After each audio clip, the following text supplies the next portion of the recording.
All right, let's get our first guest in here. Former world number one, two-time major champ, the shoe. He won Wimbledon in 1972. And, of course, a Hall of Famer. Let's get Stan Smith back on the show here for a second of coverage. There he is, Stan, Jeff here, Vicky Duval. Hello, guys. Hey. And girls. Great to see you. I'm here with Nick Monroe as well. Looks like you're in South Carolina, but I assume you're heading out to London soon.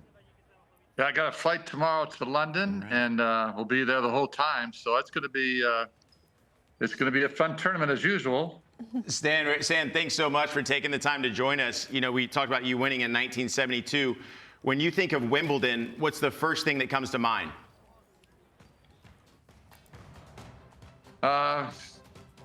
I guess the best tournament. You know, Yeah. it's the one that everybody wanted to win at that time, and I think it's very similar, and even now, you know, with the top players, that's sort of the one that's the top of the heap. Although the other three are much closer than they used to be. Mm-hmm.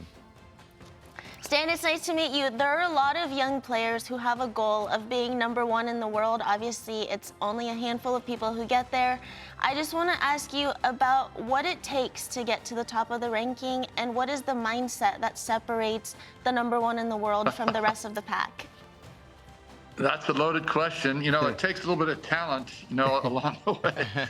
The ones I've seen, the great players are the ones that are, you know, they're talented, but they work so hard, and you don't see that, you know, necessarily unless you're seeing them day to day in their training program. But they work hard. They've got some talent. They've got a passion to win. They love to be like to have the ball at the end of the game, as you say in basketball. And it's amazing how the great players end up hitting great shots on those important points, and we've seen that so many times with the big three guys. You know, Djokovic did that match point down against Federer twice, once at Wimbledon, once at the U.S. Open, and you've got Nadal being down to Medvedev, down and out at the Australian Open. They came back, and so it's the passion to really love the competition. You got to embrace the moments.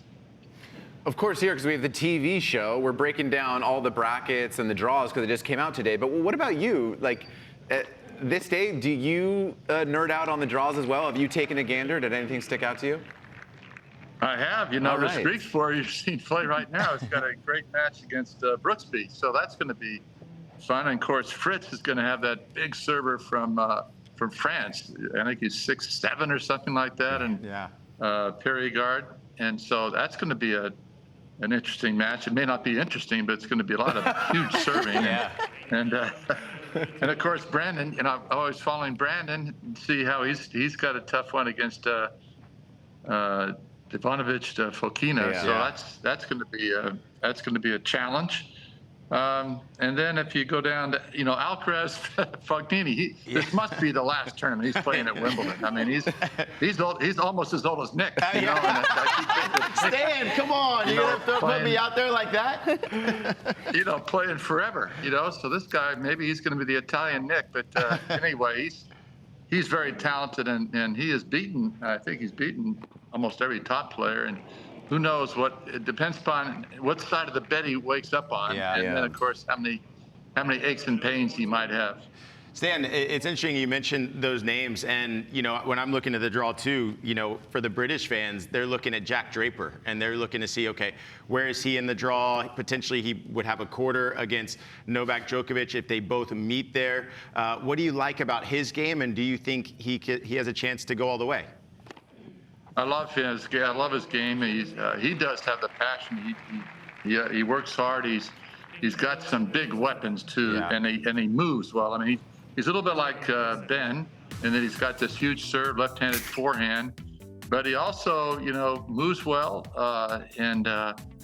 You know, I think he'll handle the crowd pretty well. I mean, some people freeze at home, you know, with their hometown crowds and feel the pressure, but I think he's going to embrace that, and I'm expecting him to do well. He's got to be one of the favorites in my mind. The grass, I saw him play last year. He played some good tennis there on the grass. You know, it's obviously, somebody asked me the other day, who's got the most experience on grass?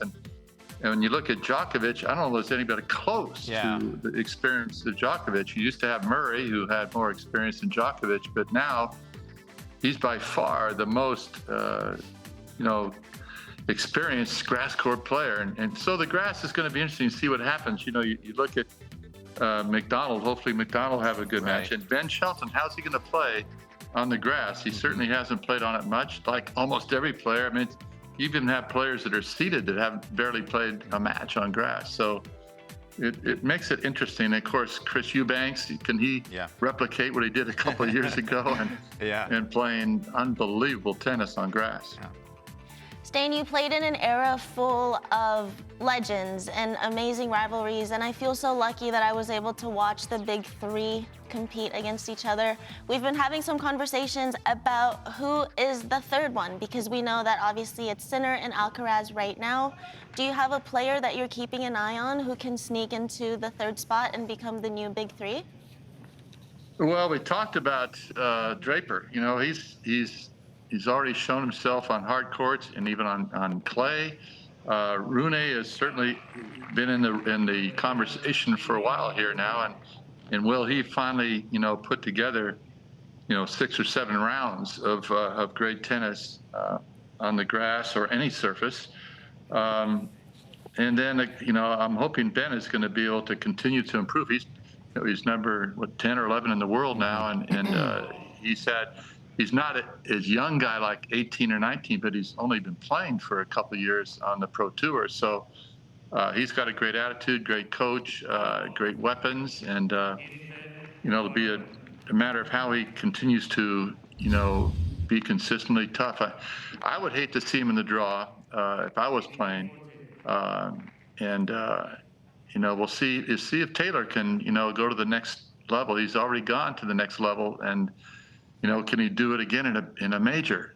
So I don't think of Medvedev being there. Musetti is the one that I love his game. That one-handed backhand, of course, I'm partial to, and he does it well. And wearing my Adidas outfit, I'd love to see Zverev finally come through. He's the best player who's not won, and he's been so close, and he's shown he can play on grass as well. So we'll see what happens with his game. I love that little Adidas squad. He likes to talk about the Nike squad. We got a break chance here for Auger Aliassime. This is in Mallorca. Being a Hall of Famer, obviously the shoe.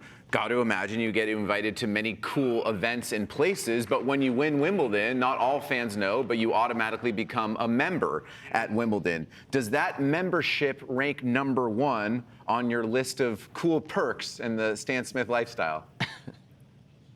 Yeah, I like the idea of going to Wimbledon and putting on that purple badge. I remember giving it to Lindsay Davenport. I took my badge off and I crossed out my name, and I put L. Davenport, on there, and gave it to her. I said, welcome to the club. And so that's a special moment to be able to walk in there. And of course, it's a little, so it's not as snobby as it used to be, but it's kind of a snobby situation at Wimbledon. But they've opened it up to people, and it's great to see them support the game so much.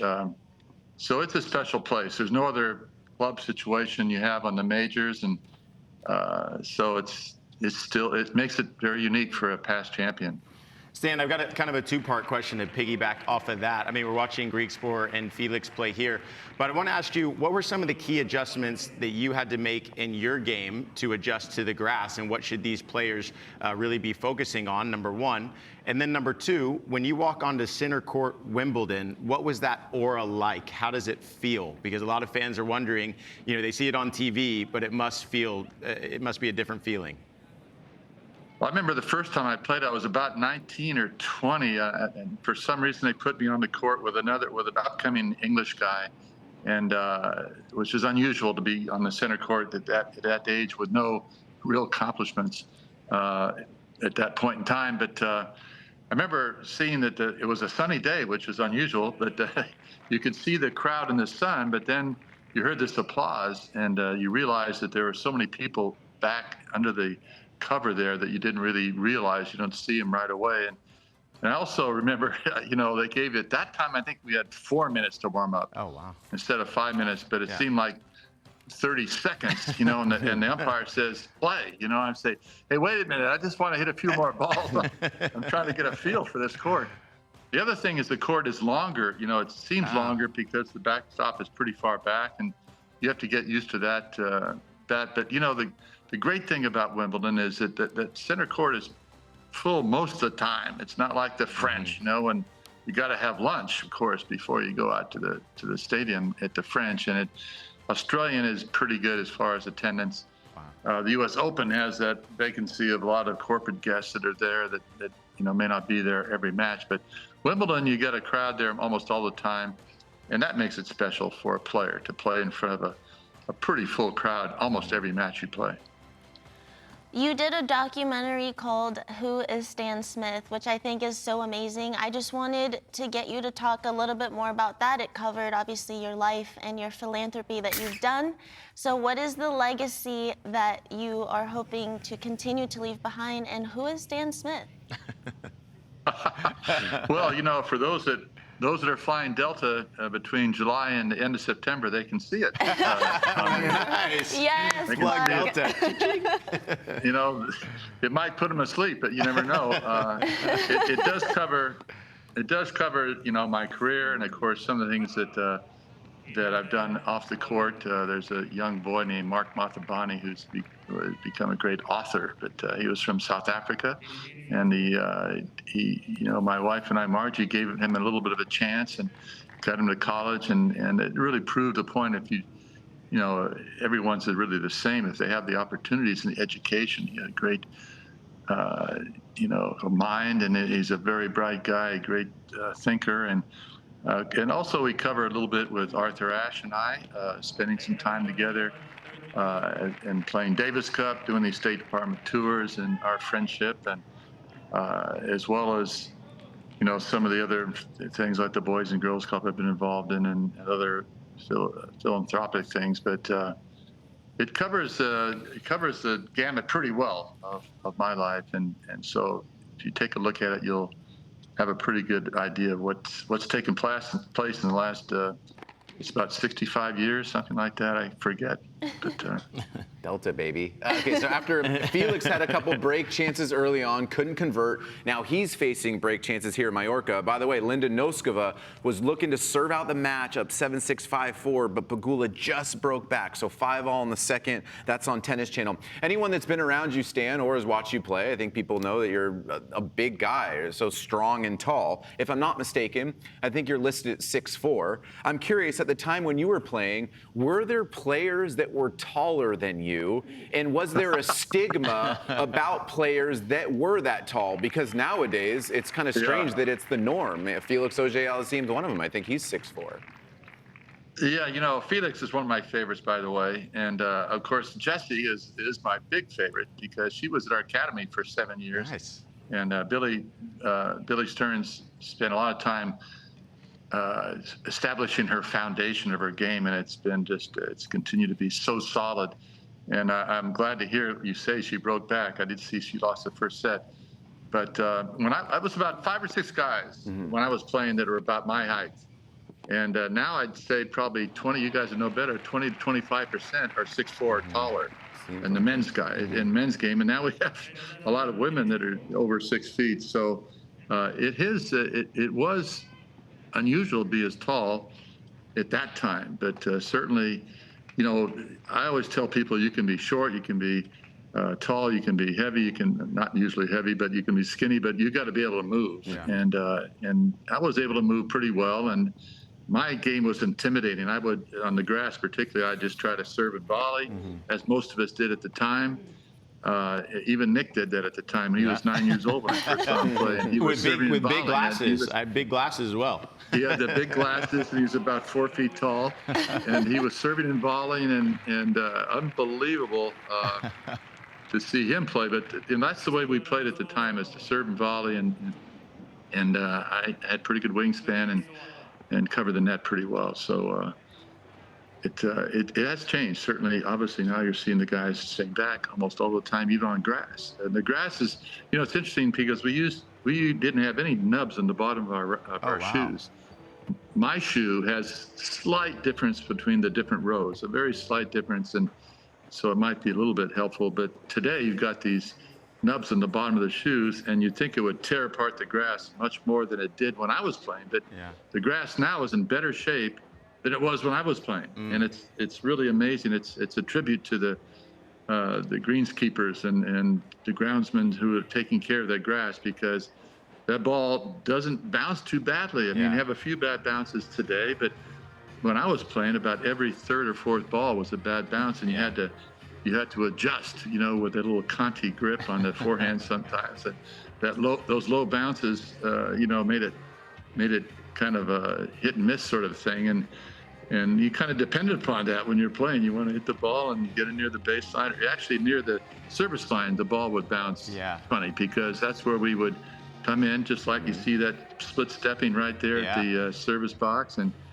then that was some tough places around the baseline. It wasn't quite as bad as it is today, in the latter part of the match. I always love watching these videos and seeing you all serve and volley. And by the time you hit that first volley, you're inside the service line. By the time you hit that first volley, I think a lot of players can learn from that. But I wanted to ask you, Stan, if there was one piece of advice that you would give to a young Stan Smith just starting their pro career and moving into the rest of their life, what would that piece of advice be that you would have given yourself as a young Stan Smith?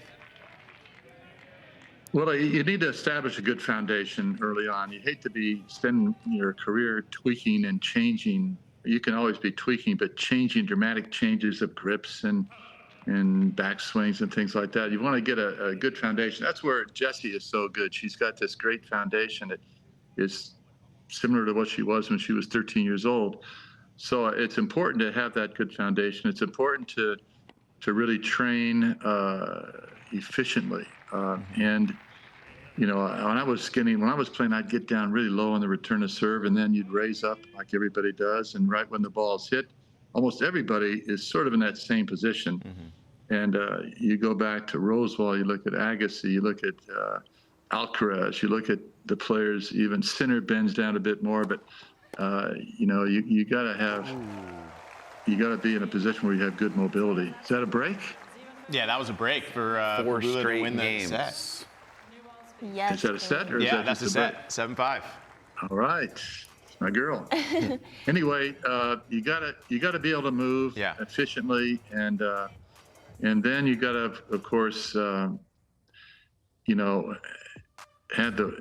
the passion to really go out there and work hard all the time and not get discouraged. It's so tough today out there that you gotta there's this winning trust. You gotta trust yourself and work hard, knowing that if you do the right things, you can get the most out of your ability, and that's the most you can do. You can't do more than that. So the goal in life really is to get the most out of what God's given us in all of our talents, whatever it may be, whether it's tennis or broadcasting or anything else. You want to do the best you possibly can, and you got to be aware of your weaknesses. You got to be honest with yourself, and realize, what do I need to do to get better? You played collegiate tennis at USC. We've been talking a little bit about the mindset changing nowadays from going to college versus going straight pro. I'm just curious, when parents come up to you at the academy, or the young athletes that are telling you, should I go to college or should I go pro right away? What is your advice to them on what route they should choose? When I was the director of coaching for the USTA, the player development program, we had this situation even then. We had players that were, Jared Palmer, for instance, he turned pro actually, but he didn't really sign anything. And so I went to him and said, Jared, what are you doing? He said, well, he said to me, I don't think I can be as great a player at my full potential if I go to college. And I said, look, you have a chance to go to Stanford, not a bad school, not as good as USC, but you could go there and have a great development program, win the NCAAs, and then turn pro, and fortunately, that's what he did. He went 2 years at Stanford. He won the NCAAs, you turn pro. And I would say the same thing to the players today. The college program is there's a lot of things that are not so good going on right now with NIL and the portal, but the competition is very good. The facilities are fantastic. All these different colleges have great facilities. Usually have good coaches, have good players on the team you can work out with. It's pretty lonely out there on the tours. Nick, you've been out there, and it's tough to, you're out there by yourself. It's tough to have a coach, a single coach, unless you're one of the top players, and work with the other players, maybe to hire a coach. Then it's tough to get fitness training consistently, all those things that are at college. And so my advice to young players is unless you can go out there like an Andy Roddick or, Federer, those guys that can, really do well at the very beginning, prove to yourself and prove to everybody else you can win at college level. You can win the NCAAs. You can be one of the top collegiate players, and then you're ready to go on to the pros, and you've been successful at every level. You go out there in the pros. We've had a lot of players go out there early, and they get there. They don't get many wins, and they get discouraged, and they don't get the support after a few months of not doing well, and all of a sudden they're looking at not having a college degree, not knowing what to do with their life. And so it's, like I say, it's tougher than ever. And you've seen a lot of foreign players, going to college in the U.S., which I'd like to see that U.S. colleges support American players. And we're seeing that today. We're seeing more players maybe going to a year or two of college if they're really good and turning pro. Some finishing college like John Isner. I don't know if he actually finished, but he went 4 years, and then he became a great player and top 10 in the world. So it can be done. Yeah, Stan, it's great because case in point, we're going to have a player call in later today, Oliver Tarvey. He's from the UK. He plays at University of San Diego. He's going to be going into his senior year, and he actually got through 3 rounds of qualifying to qualify for Wimbledon this year, and he's ranked in the 700s. And so you talk about the level of college tennis. I mean, this is a guy that's playing currently in college and going to be a senior. So the level is so high that college tennis is definitely where you can go for a couple of years. So great point. I wanted to ask you, you've looked at the draws. You looked at the men's draw and possibly the women's draw. Who are your favorites going into Wimbledon this year? In the men's draw? Yeah. Well, you look at the 2 guys that have proven they can play on grass as well as everything else.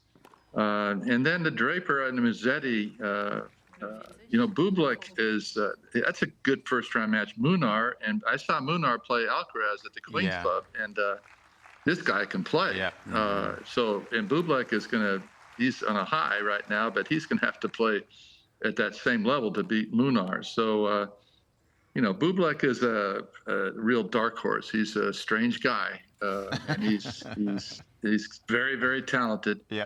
And so we'll see what he does. But obviously, I'd love to see Tommy Paul, come out there and Ben, and our American players do well. It's Rune. It'll be interesting to see, like I said, whether he's going to continue to do well. The Minsk, who does he play? Minsk, who does he play? Yeah, he's got a big serve. There he is. He's down. He's playing Gaston. Gaston, yeah. That'll be fun. And then Jerome, he's got an interesting draw, but he is one of those guys that could be, move up in the top 10 pretty darn quickly. Stan, as always, we're so appreciative of your time. It's amazing. I feel like we get you to call in really close to all the majors, and it's a perfect week since we have Wimbledon coming up. So we just safe travels when you head over there. We know you got the Stan Smith events. I'm sure you'll be up near the desk with Weissman, Wertheim, and Martina. And just thanks for calling in and chatting with us today. Great. Well, keep doing a good job. You guys are terrific, and let's see if we can pull Jesse through this match. All right, let's pull Jesse through. Thanks, Stan. Appreciate your time. Appreciate it, Stan.